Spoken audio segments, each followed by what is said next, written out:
Стук в окно спальни разрезал ночную тишину и буквально выдернул меня из теплых объятий сна. «Приснилось, что ли?» Спросонья, предположил я, и приподнялся с кровати, пытаясь на ощупь найти тапочки. Застыл. Нет, не приснилось. Со стороны окна ко мне отчетливо доносилось несильное дребезжание стекла, словно кто-то все еще легонько постукивал по нему. В ночной тишине учащенное сердцебиение предательски выдавало мое местоположение. Тихонько подхожу к окну, прислушался. Ничего не слышу. Странно. Дрожащей рукой отдернул штору, и кроме грязных окон и уже засыхающего кактуса ничего за ней не обнаружил. Впрочем, и за окном тоже. Но еще несколько минут, пока стоял и всматривался в темноту, я отчетливо чувствовал несильную такую вибрацию. Откуда она исходила, непонятно. Накинув халат, я, зевая, побрел в кухню. Подкурив сигарету, я проснулся полностью. Чему я удивляюсь? Окна старые, в конце концов. Рамы уже трухлые в некоторых местах. Нормальными стеклопакетами я еще не обзавелся. Оттого и вибрации, да звуки разные.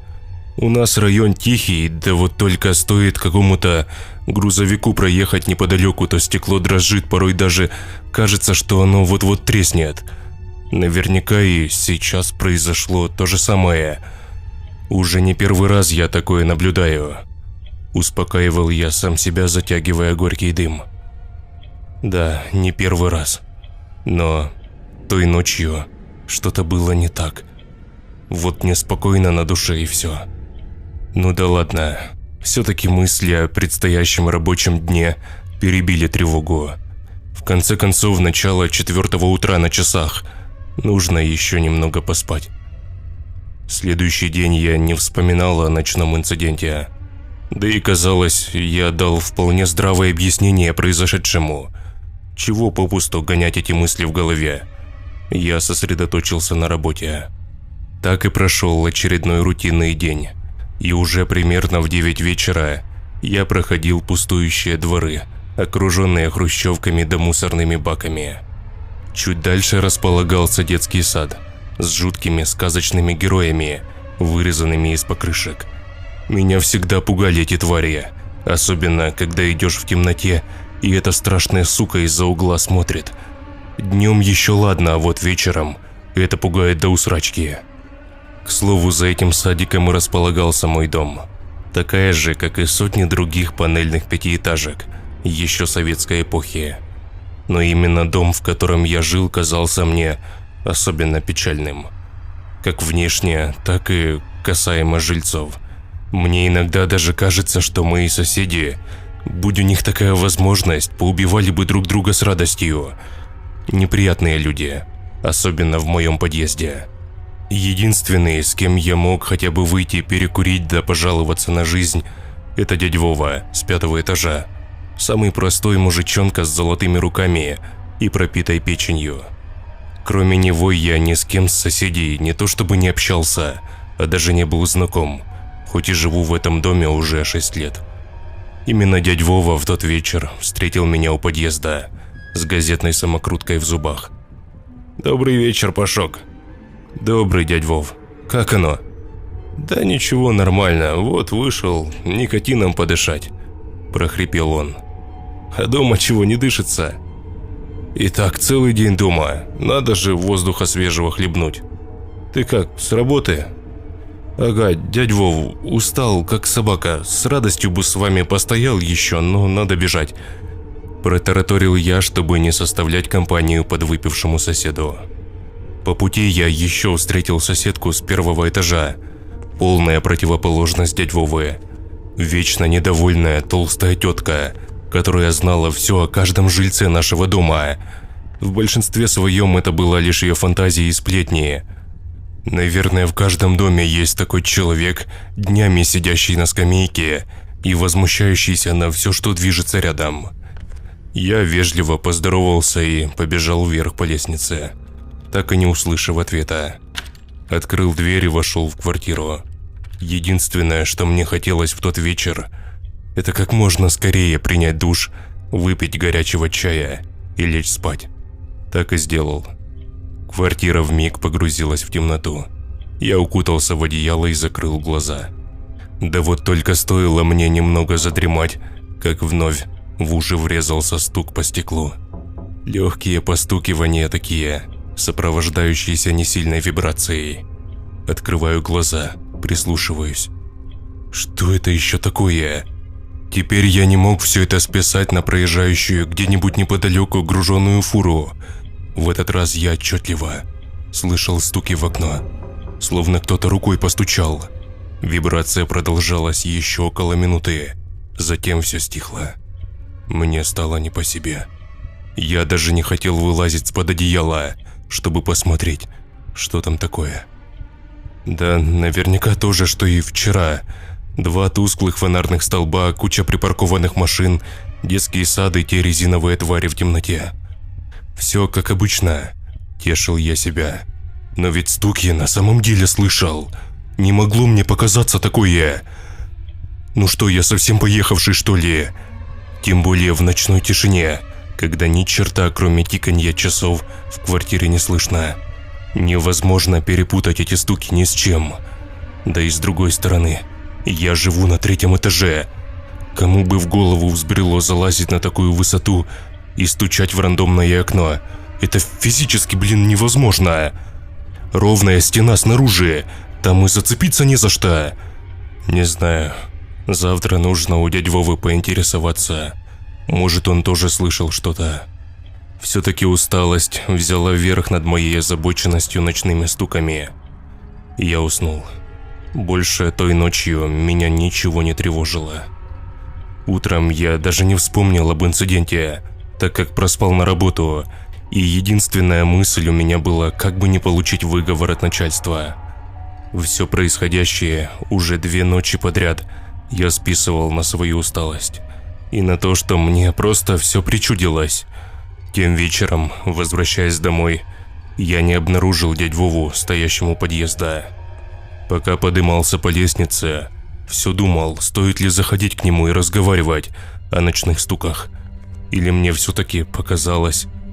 И все это вообще не стоит внимания. Нутро подсказывало мне, что все-таки следует зайти. Так и сделал. Переоделся дома, взял с холодильника пару бутылок пива и поднялся к нему. Постучал в дверь. Шаркающие шаги, скрежет замка. «О, привет, Пашка!» «Добрый вечер, дядь Вов, можно к вам?» Поинтересовался я, показав, что пришел не с пустыми руками. «Спрашиваешь еще? Заходи, конечно. Только у меня тут не убрано!» Засмеялся мужик, пиная ногой разбросанную обувь, пытаясь поставить ее ровнее. «Ты так в гости или хотел чего?» Вдруг поинтересовался он. Я же решил сразу к делу.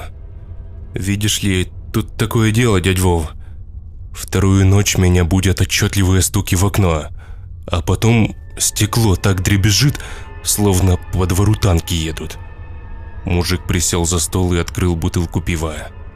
«Вот хотел у тебя спросить, то ли я уже переработал и крыша ехать начинает, то ли на самом деле что-то не то. Ты ничего не слышал такого?» Дядя Вова изменился в лице. «Да, было дело. Сегодня ночью». «То есть ты тоже слышал стуки?» «Ну, я не спал еще, магнитофон паял Степанычу с 1-го подъезда. Так слышу с гостиной что-то похожее на стук, а у меня же окна, как и у тебя, старенькие, такой звук звонкий». Дядя Вова говорил это вполтона, словно боялся, что его услышит кто. «Я положил паяльник, значит, иду в комнату, свет включил и...» Мужик заметно разнервничался. «Ты, конечно, не подумай, Пашок, я-то выпить люблю, сам знаешь. Но вчера пару рюмок только опрокинул со Степанычем. Не могло мне привидеться такое». Я всем своим видом просил дядьку продолжать, не обронив ни слова. «В общем, у нас по дому кто-то натурально лез, как долбаный скалолаз. Интересно, Кому в голову взбредет по домам лазить в такое время? Альпинисты, что ли, какие-то безбашенные? Нет, нет, родной, вот тебе крест. Это был нелюдь какой-то. Я полностью его не успел разглядеть. Он так быстро руками да ногами перебирал. Голый такое тело ползет по стене, серо-зеленого цвета. И он рукой коснулся моего окна. И оттого и стук с вибрациями. Рука здоровая такая, больше, чем у этого боксера нашего Валуева раза в 3. Он вновь перекрестился и сделал несколько глотков из бутылки. А потом он остановился, как будто этажом ниже. Я видел его тень краем глаза. Ну, не похоже это было на человека. Хоть расстреляй меня прям тут. Уже повышая голос, твердил сосед. Я тоже вчера думал, что причудилось поди. Побежал в ванную, да водой ледяной умылся. Вернулся к окну, а он все еще тут как тут. Я не рискнул вплотную к нему подойти, да посмотреть. Вот и не спал до утра. И сегодня днем даже не ложился, Пашка. А ведь действительно, дядя Вова выглядел очень уставшим. В его рассказ мне верилось с трудом. Может, и на самом деле перепил мужик. С кем не бывает, белка в гости пожаловала. Но я тоже ведь слышал стуки в окно. Вот что напрягало меня. Слушай, дядь Вов, а кто под тобой живет? Да старушка одна. Ты разве не видел ее? Любовь Михайловна. Она редко, правда, с квартиры выходит, болеет. В розовом платочке ходит постоянно. А тебе зачем? Да так просто. Ладно, я пойду, наверное. Допивая свою бутылку, пробормотал я. Пашка, дело твое, верить мне или нет, но будь осторожен. Ни в коем случае не смотри в окно. Пережди лучше, запрячься где-то. Да, хорошо, спасибо, дядь Вов. За гостеприимство, доброй ночи. Фальшиво улыбнулся я и вышел с квартиры. Ты заходи, если что, я буду рад. Дверь захлопнулась. Я спустился к себе. На кухне закурил. Странное чувство царило внутри. Двоякое. Вроде откровенный бред рассказал мне сосед. Но почему-то я верил ему. Не знаю. Ночь незаметно укрыла улицы. Двор нашего дома опустел. А моя усталость потихоньку брала свое, заставляя глаза слепаться. Поужинав и приняв душ, я наконец улегся в постель с одной лишь мыслью. Что бы ни происходило за окном, я не буду реагировать. Нужно выспаться. Я не знаю, как описать то, что начало происходить дальше. Не только ночью, а и в последующие дни. Но как будто наш диалог с соседом на что-то сильно повлиял. А происходить стали вещи, не поддающиеся здравому смыслу. Эта ночь не была доброй, как пожелал мне дядя Вова. Около 3 часов меня разбудил сильный удар в окно на кухне. Я аж подорвался с постели, благо окно чудом осталось целым. Звука бьющегося стекла я не услышал. Что это было, твою мать? Не прошло и нескольких минут, как удар повторился, но уже с другой комнаты. Что? Да как возможно такое? 3-й, сука, этаж. Что за нахер здесь происходит? Сам себя спрашивал я. Сердце уже вырывалось наружу. Меня бросило в пот. И единственное, что пришло мне в голову, мне, взрослому мужику, это спрятаться в шкафу рядом с кроватью в спальне. Вскоре вновь по стеклу легонько постучали, и тишина. Хотите верьте, хотите нет, но я просидел в шкафу до самого утра, так и не сомкнув глаз. Лишь когда сквозь щель между дверями показался свет, я наконец вылез. Убедившись, что за окнами никого нет, я выдохнул с облегчением. Вышел на кухню и обомлел. Снаружи на стекле было видно отчетливый отпечаток ладони. Я даже не знаю, с чем сравнить это, но присмотревшись, я понял, что отпечаток выглядел, словно его оставили грязной, вымазанной в земле рукой. Жуть, которая сковала меня тогда, я даже не могу описать словами. Меня натурально начало трясти. Я не могу успокоиться. Руки дрожали, словно у меня болезнь Паркинсона. Я попробовал выпить таблетку успокоительного, но это мало чем помогло. Позвонил начальнику, отпросился, сказав, что заболел. Подкурил дрожащей рукой сигарету. Три ночи подряд мне в окно кто-то стучит. Но кто? Что ему нужно? И каким хером он залезает на 3-й этаж? Вскоре страх сменился жутким желанием разобраться во всем этом.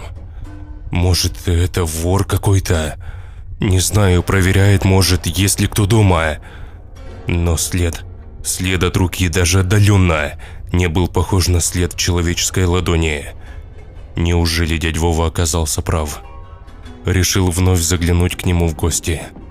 В этот раз дверь мне никто не открыл. Странно. Может, шатается где-то уже. Он постоянно рано утром куда-то уходил. Не раз уже замечал. Человек не работает, но у него постоянно были какие-то дела. Раз уж вышел с квартиры, решил спуститься на 4-й этаж и попробовать поговорить с той бабулькой в розовом платочке, о которой вечером мы с дядь Вовой говорили. Каково же было мое удивление, когда, спустившись, я обнаружил распахнутую дверь. Любопытство взяло свое, и я заглянул в квартиру. Там царил жуткий беспорядок.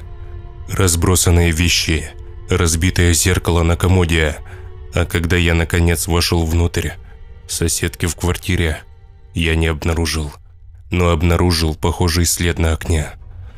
Дальше только хуже.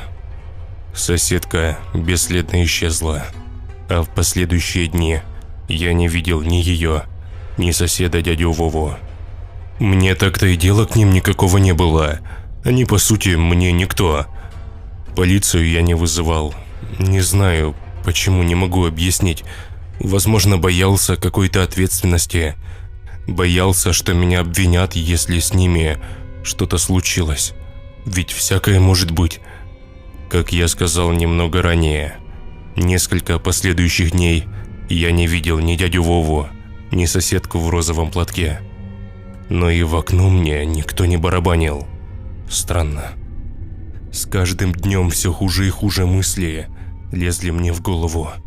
И если, откровенно говоря, на бабульку мне было все равно, я ее и не знал вообще, даже забыл, как звать, то за дядь Вову я переживал.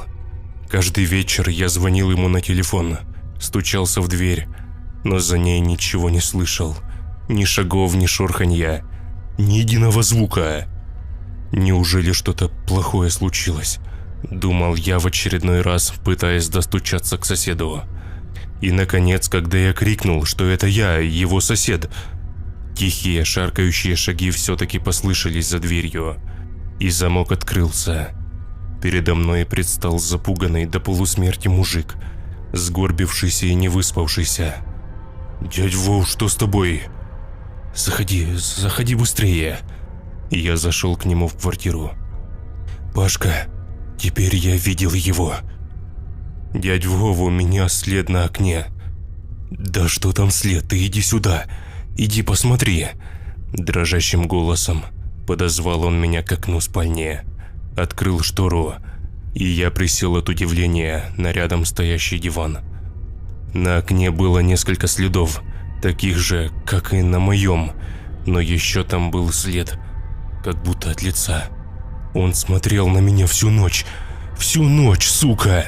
Испуганно ворчал мужик, наливая стопку водки. «Я уже 3 дня не сплю, Пашка, 3 сраных дня. Почему в полицию не звонили?»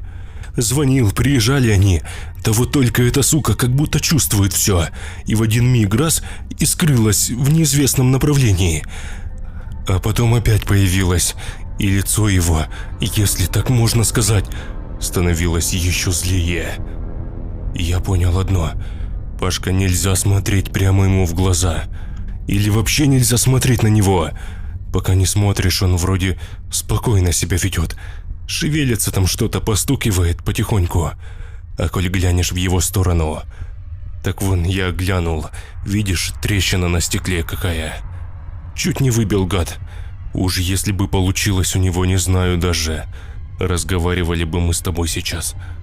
Наверное, пойду сегодня у Палыча. Возьму ружье. Каждый день оно здесь появляется. Не могу же я сидеть, как статуя. А вдруг ломиться начнет? Это черт. Нечистая сила, Паш. Черт самый настоящий. Господи, прости. Не могу по-другому назвать эту паскуду. Откуда оно взялось? С какой, сука, лаборатории вылезло? В общем, дядь Вов, у меня товарищ один с работы. Он съемкой увлекается, всякими камерами, фотоаппаратами. Попробую взять сегодня у него пару видеокамер. Установлю как следует. Попробуем понять, откуда оно вообще вылазит. Давай я за ружьем сейчас. Услышишь выстрелы, лучше беги. Полицию вызывать бесполезно, еще и виноватыми окажемся. После визита к соседу я созвонился с тем самым товарищем и одолжил у него пару камер наблюдения.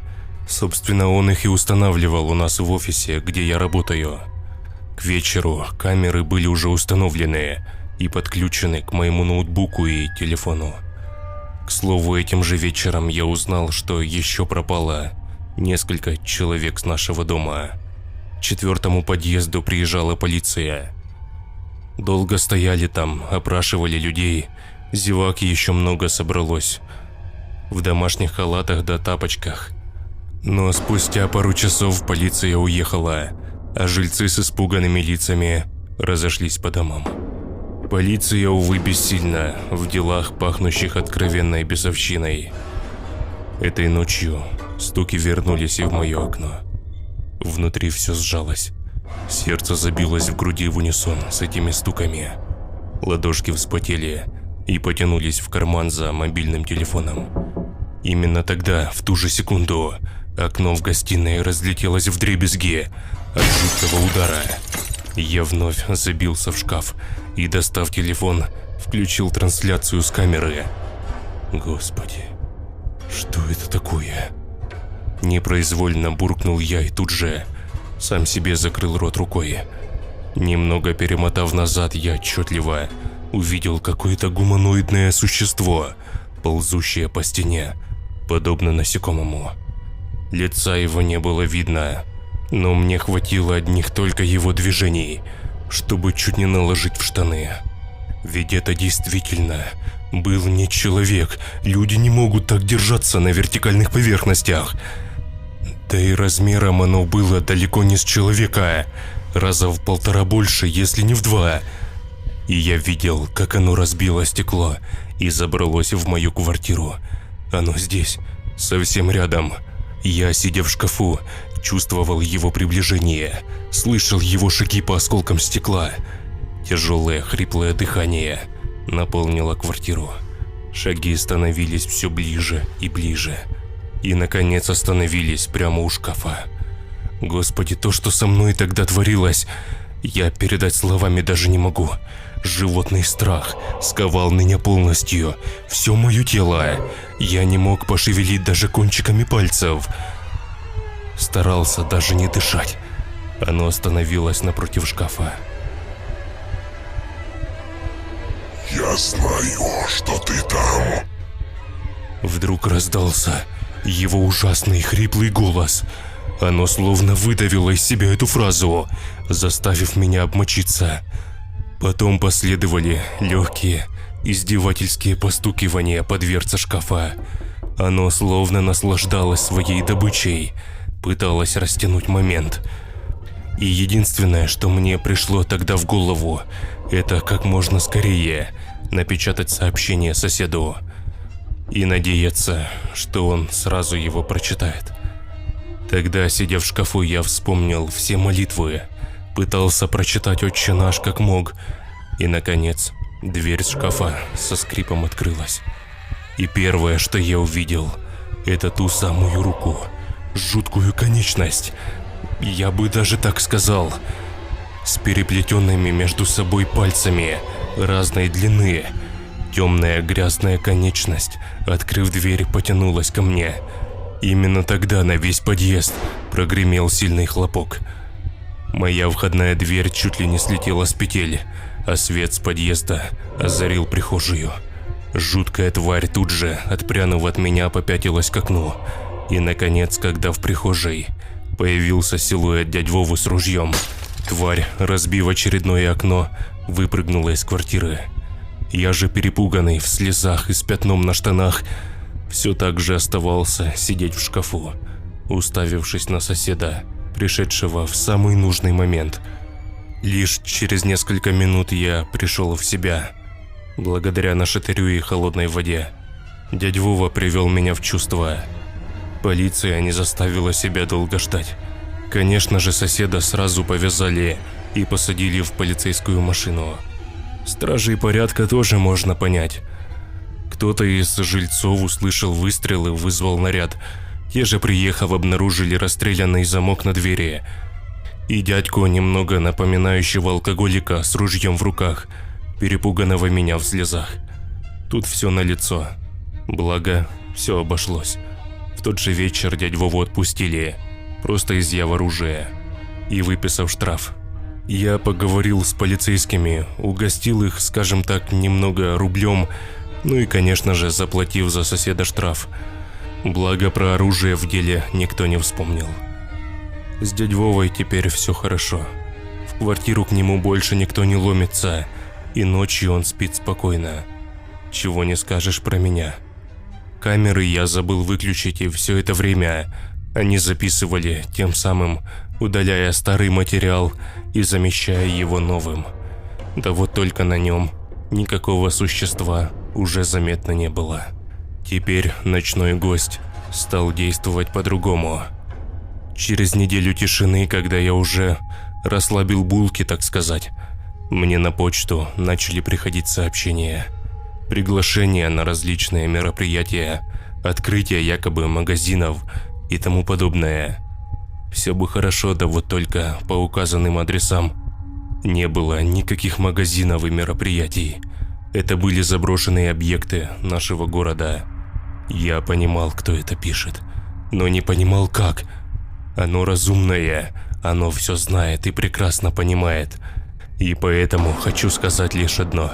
Если ты среди ночи услышишь легенькое постукивание в свое окно, как можно быстрее собирай все необходимое и уезжай к родственникам, знакомым. Если таких нет, сними другое жилье или номер в отеле. Если такой возможности нет, то обзаведись камерами наблюдения и желательно хотя бы каким-то оружием.